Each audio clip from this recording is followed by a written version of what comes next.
I'm Laura Vitale, and on this episode of Laura in the Kitchen, I want to share with you my take on some Japanese cabbage fritters. Now, obviously, these are not authentic, but they are so delicious, and truthfully, I feel like this is like the best thing you can make with cabbage.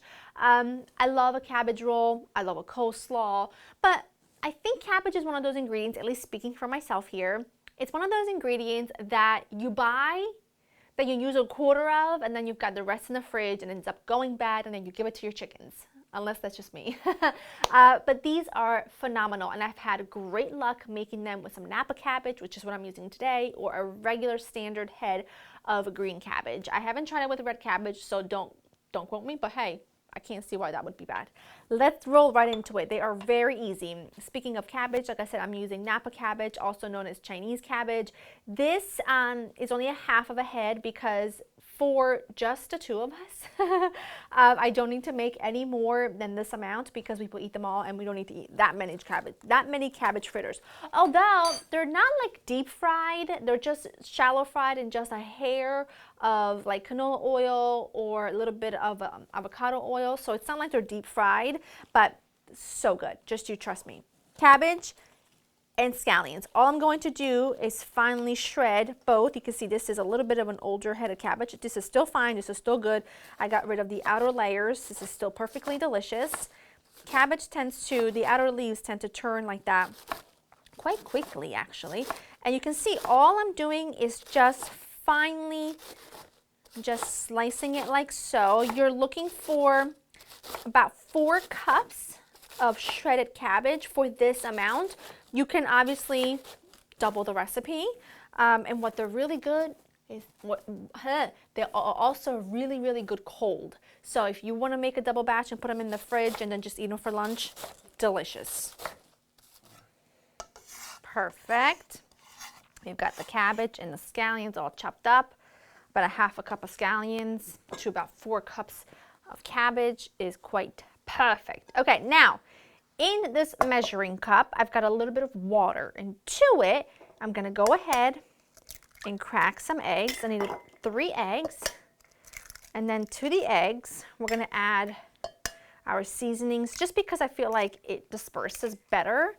But you know, whatever, doesn't really make a difference. I need a touch of sesame oil, about a teaspoon. Good toasted sesame oil, just like that. Then I need a little bit of soy, always low sodium, like that. I like to add a pinch of salt just because it hits different when it comes to, you know, seasoning. And then a pinch of sugar, which I know sounds crazy. I know it sounds a little odd. I forgot my fork, so I'm gonna have to give myself a second here. Sounds a little odd, but I promise you, you don't even taste the sweetness, and it's only just a little tiny touch, but it somehow balances everything really nicely. And I just think it makes a little bit of a difference. That's why I add to it, because if it didn't make a difference at all, I wouldn't add it.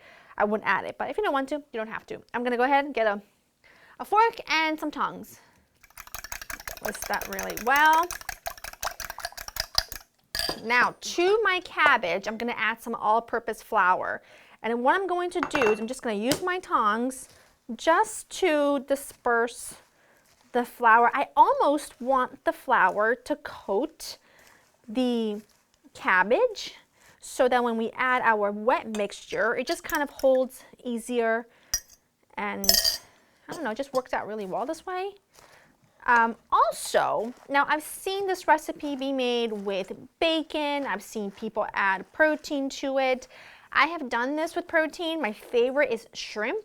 If you want to add like maybe like 3/4 of a pound of raw shrimp to this, they're pretty fabulous. But I don't want anything taking away from the cabbage flavor, so I don't feel like it's necessary. But if you want to add some protein, I really think some raw shrimp in here, finely chopped, are pretty fantastic. I don't care for the bacon in this recipe. I feel like it can be a little bit heavy, a little bit too smoky, and it's just not my favorite, so I don't add it. But if you want to, go ahead and do that.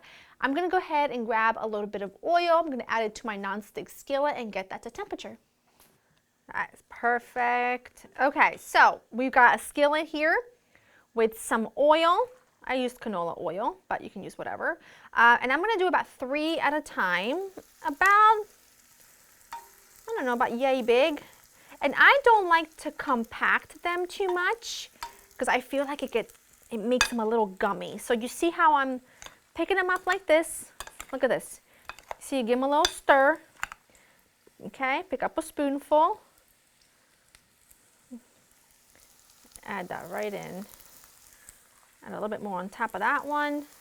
And the eggs and flour and everything we added to it will help keep them together, so you don't have to worry. These are so good. I ate them for lunch a couple days in a row because I made them last week, and I served mine alongside, just literally alongside some mixed greens that I had from Trader Joe's, along with the Trader Joe's sesame dressing. I didn't make it, I just bought it from them. So good. Such a delicious lunch. I literally ate it for 2 days straight, and I was so upset that I didn't have any extras because they were that delicious cold, and then mixed with that dressing and mixed with the greens. It was perfect. All I'm going to do is cook them. They'll take about 4 minutes per side, and then what I have here is a baking sheet with just a wire rack on top, because I like to place them on the wire racks while I cook the rest of them, just to keep them from the bottom going soggy or anything, which they won't, but you know, I have to keep them like that. And when they're all done, I'll show you what they look like, and then we're going to serve them, and I'll show you the dipping sauce that I like to make with this, and then the Sriracha Mayo as well. Fritters are all done. They look and smell phenomenal. Now let me show you what I'm going to be serving these with, which I actually love the combo of both. But you know me, I'm kind of gross when I eat. I like to mix everything together.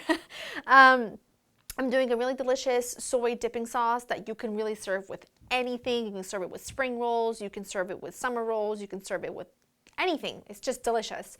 And all I have in here is soy sauce, a little bit of rice vinegar, a little bit of sesame oil, and to it I am going to add ginger. I got garlic under there too.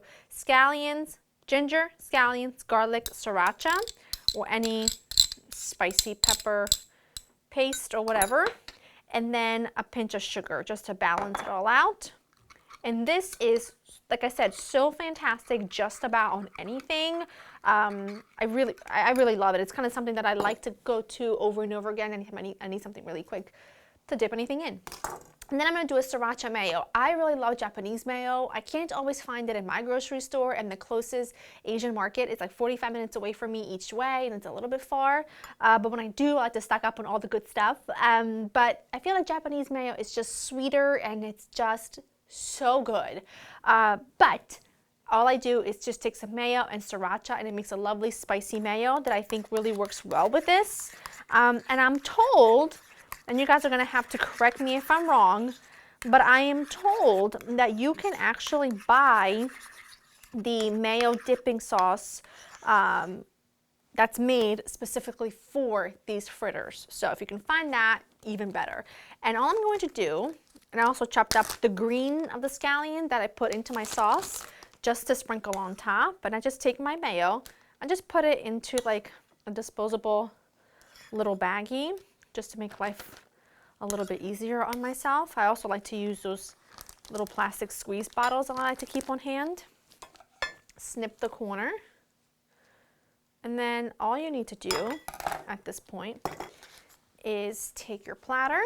I like to take all my fritters and kind of stagger them on there like so. So good. And they smell absolutely phenomenal. Like I said, these are also really, really good cold, and you can reheat these in like an air fryer or in a really hot oven over top of a wire rack and get them crispy again if you would like. One of these, lots of scallions, and then I like to serve them with some toasted sesame seeds, which I don't have right now. But delicious. And what had happened was there wasn't enough room on the plate for one last one. So what had happened was I'm going to eat one. I'm going to show you the inside as well, because they're pretty fantastic. You can see the cabbage, the texture of the cabbage is still there, which is kind of important. We're going to do one of these.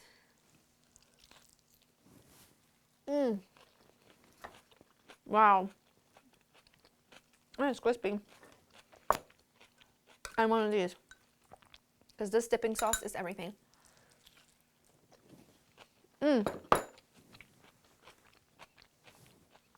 I'm happy. I'm gonna go eat. Hope you guys have enjoyed spending time with me. Please get this recipe on LauraInTheKitchen.com and give it a try. You will love it. It's like the best thing to do with cabbage. And we all know you got a wedge of cabbage in the back of your fridge somewhere. Hope you enjoy spending time with me, and I'll see you next time.